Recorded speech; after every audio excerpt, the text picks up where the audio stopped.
Welcome back to the channel.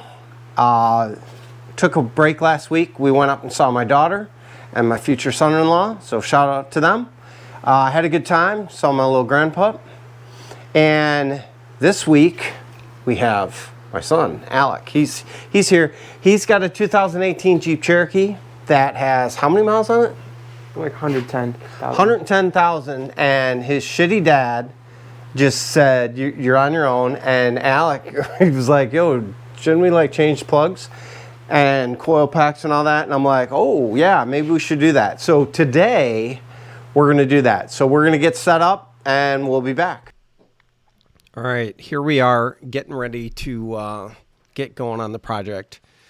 We got the underhood light set up so we can see. That's always a game changer. I don't know why I didn't have one of these before, but man, is it nice. Anyway, so we bought this Jeep, man, a long time ago. Had like 30,000 miles on it. Alec has put most of them on. My other son put a little bit on when he was in high school. Alec didn't have this the first year or two. He was in college, but he's had it ever since and has taken really good care of it.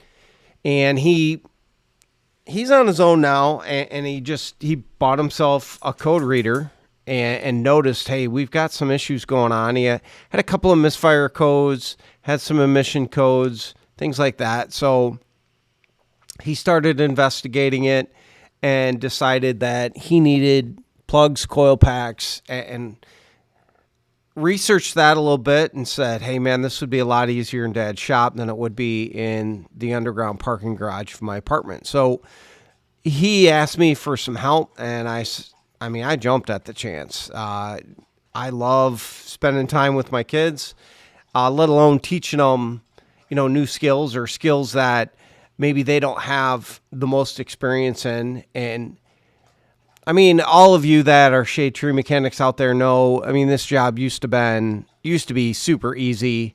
The hardest thing was getting the right extensions and swivel to get the spark plug out of the engine. And now that part's easy once you get to the coil packs. On most modern cars, the intake manifold is covering up one side of the banks. In this case, his intake manifold was covering up the complete passenger side, and there was a lot to undo. This was, to get everything under the hood. I understand why they do what they do. It's just these engineers that design this stuff obviously hate mechanics. They must really, really hate people working on their cars, or they're purposely doing it to make them disposable. So guys go to a dealership and pay big money, but that's not what we're about. If we can do it ourselves, we're going to do it ourselves. And right now we're just, I'm trying to quote unquote teach, if you will, but I'm mainly just trying to make sure Alec is on the right path, because he's in the lead here. He's doing most of the work, and I couldn't be more proud as a dad to know he's not afraid to tackle projects like this, number one, but two, actually will put in the work and do it. So that was super cool. The other thing that we noticed is Dad needs to wear suspenders more often. Didn't quite have that in there. Sorry about that. Anyway, the engine itself seemed to be pretty clean. We didn't notice a bunch of oil sprayed everywhere. That was, one of the things I was looking for. I noticed his coolant reservoir was a little bit lower than it should be. But for, a vehicle that has 110,000 miles on it, that's not shocking. There's a thing called evaporation, and I know I've never really checked it. I'm sure he's never checked it. So we just pulled the tank, threw out the fluid that was in there, and cleaned it out as best we could, put it back in there. You'll see all that at the end. He did end up changing the oil later. Just, regular routine maintenance to keep everything going.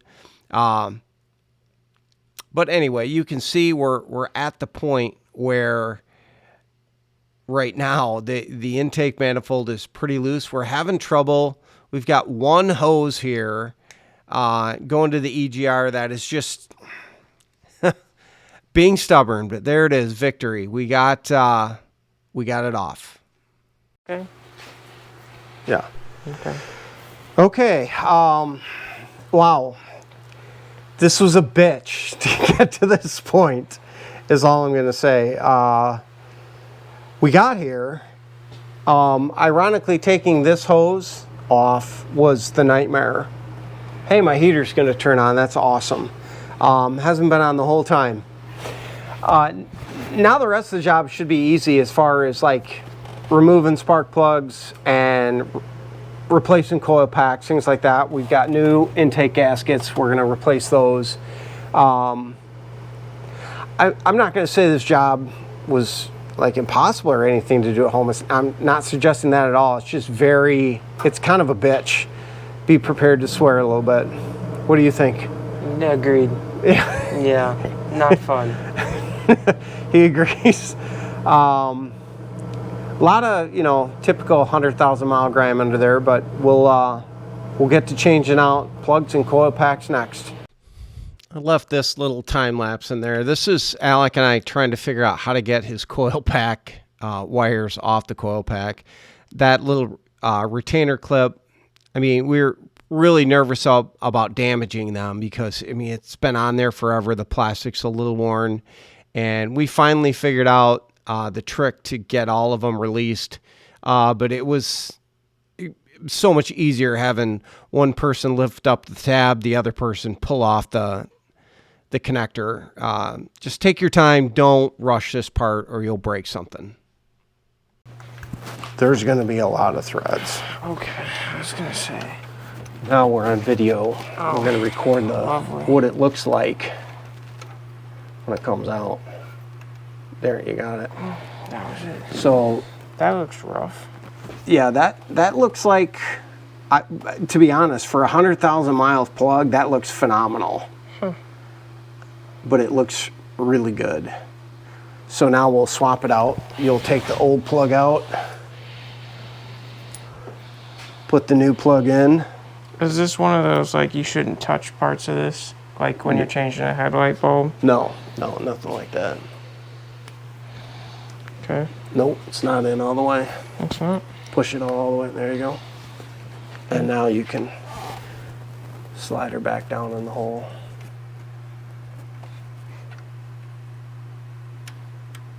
And just start turning? Yep. Till she bottoms out. And then the tightness is, you want it kind of snug, but you don't want much on there. I forget what the torque spec. I think it's like 12 inch-pounds. That's not much at all, which... So that's where it gets tight right there. Okay, so I don't know, it must have. All right, so now it's recording, and now the microphones matter? Yeah, now microphones are on. So you got the plug out. Yeah. And I did not have this one prepared, sorry. No, it's okay, you're doing something else. So the GoPro keeps dying, but he's on the last one. He's getting the plug out. Working. And just in case, I'm pretty sure if we didn't get it on camera the last time, he was having trouble getting the previous plug out, or I should say the new plug in. But the reason he was having trouble is because he forgot to take out the old plug first. So we're making sure he gets the old plug out. Yes. Before he tries to put the new plug in. Yeah. Not a high point. Love it. Oh, that's nice. Done. Here's your new one. Hey, thanks. Gives me shit. That's not where it goes. Oh, sorry. Here. You know what? I'm just a tester. Actually, I didn't even get to look at this one. Oh, wow. This one definitely needed to be changed. Yeah, look how shitty All the corrosion. Yeah. This was definitely time. I wonder if that's the one that was making. So how did you determine you needed new plugs? Because I had no idea how many miles you had on. So tell the viewers how you knew you needed new plugs. Well, I'm going to sound silly, but correct me if I'm wrong. The OBD2 sensor? Port. Yep. Okay. So I got the diagnostic tool. Yep. To read that, because I was getting some emissions flags. But in the report that it gave me, it let me know that my spark plugs in the coil pack needs to be replaced probably within the next 15,000 miles. So we're just doing it now. Seems accurate though. Yeah. I would say it was extremely accurate. I would agree. And since we're at this point to where we've got all this apart, because it really was kind of a pain in the ass to take it apart, we're also going to replace these gaskets here, just because they're right there. The gasket kit was like $50, and we're just going to be sure and make sure it's done right. So we'll do that next.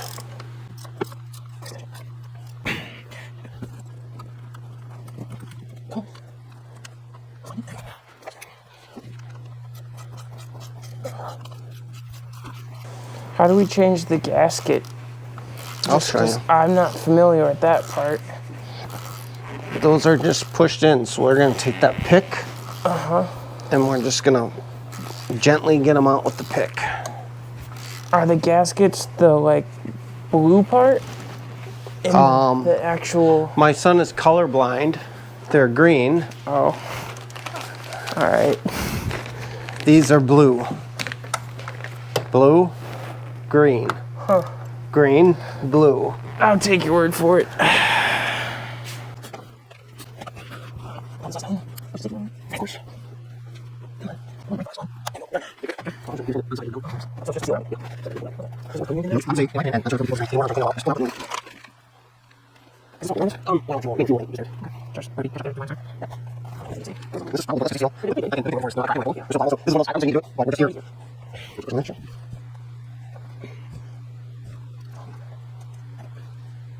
You ever worked on an engine and you got something in these? I have not, but my dad did once. Is it because he didn't cover them or because he was just a little going too fast? I don't know. I was pretty young when it happened. I just remember he was not happy. Fair. And he ended up getting it out, too, with a magnet. Oh, it was metal? Yeah, it was a bolt. Oh. But see, back then, you didn't have intakes like this. You had just a carburetor, you know, so it was like a single intake going in, so it went straight in, and it could have gone to any of the cylinders inside. Yeah. And I don't know how he got it out, but I just remember he got it out and he was very happy. Understandable. Otherwise, he would have had to pull the intake manifold off. And that would have been, back then, that was a metal part. And it was a little bit more of a bitch. I can imagine. So, I think we're ready to start putting it back together. Oh, cool. Is it worth, I know, like, not cleaning off, but some other people, like, blew this off so then stuff wasn't falling in there. Is that something we should do? Or do you think it's okay? I don't like the idea of blowing, but I suppose we could take the vacuum and just try and vacuum any little loose shit. Or even, like, is it worth wetting a paper towel and just kind of wiping it down? I don't think that's going to do any good. Okay. But I think we could take the vacuum and just kind of vacuum. I'm more concerned about the rest of this shit. I don't care. I don't care about this. Yeah. I don't care about that. That's just leaky bullshit. Okay. But we could take the vacuum. All right. Sorry, camera. It's all right. Welcome back.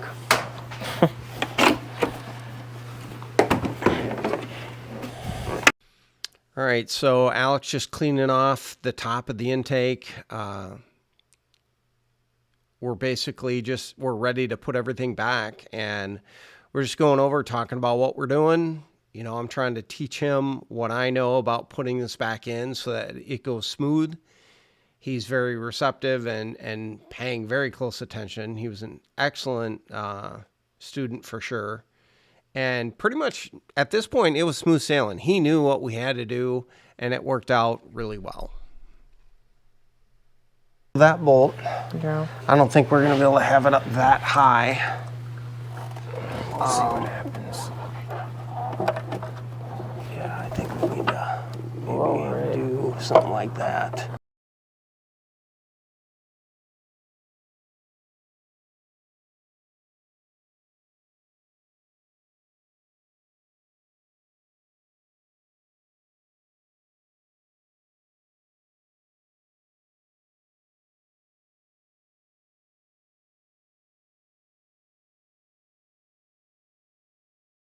Okay, we're back. So we got the intake on there. Got all this buttoned down. Got those bolts on the side tight. Got the PCV back here, back on. We've got air intake to put on. He's down there making a mess. We figure we're in here, might as well change the oil, right? Yeah. And I know this is going to sound crazy, but the Ford dealer really tightened the bolt. So I don't know if you could hear it, but he was swearing down there, for the record. I may have. Let's see, he's already got the oil filter loose, so he's getting that done. So the oil change will be done. We just got to kind of let it drain. And then we got to put the air intake on once that's done. Plug in that, and then we're going to pull his reservoir off and clean it. And then we'll add a little bit of coolant. And then we'll try and start it, and hopefully the fucker starts and runs like it's just awesome. I'm a little concerned about this fitting right here. He says he put it on correctly, but it doesn't look like it's on correctly. So we're concerned about that. Other than that, I think we did a bang-up job. It clicked into place. It clicked into place. We'll find out. Well, yeah, we definitely will.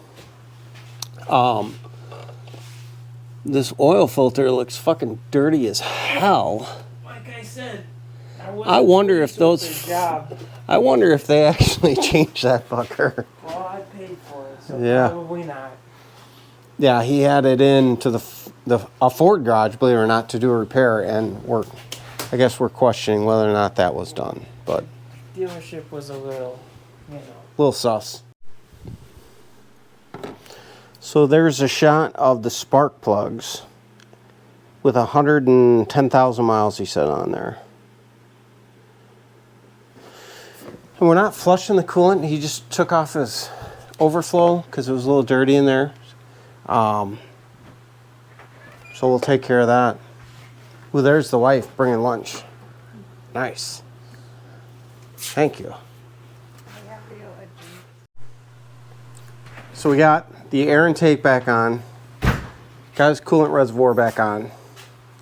Now he's going to try and start it. So now's the moment of truth. Are we shitty mechanics or are we shade tree mechanics? That's the question. Yep. All right, well, that's a good sign. Any check engine lights? What's that? All right, no warning lights, he says. So that's cool. So now we just need to put like the little dressy cover on there. It looks like his coolant went down a little bit, which doesn't surprise me because it was a little low. So we'll top off the coolant in there. But I think we'll put the coolant in, put the little fancy cover on, take it for a test drive, put some gas in it, and we got some fuel injector cleaner. But I think he's a bona fide shade tree mechanic. Yep.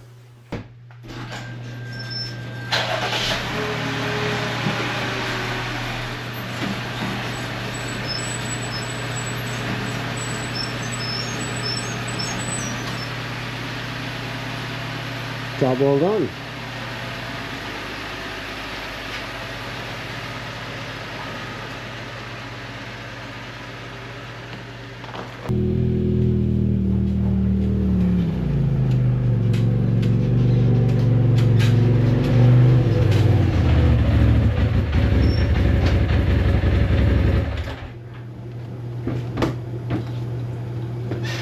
Thing's a beast. Yeah.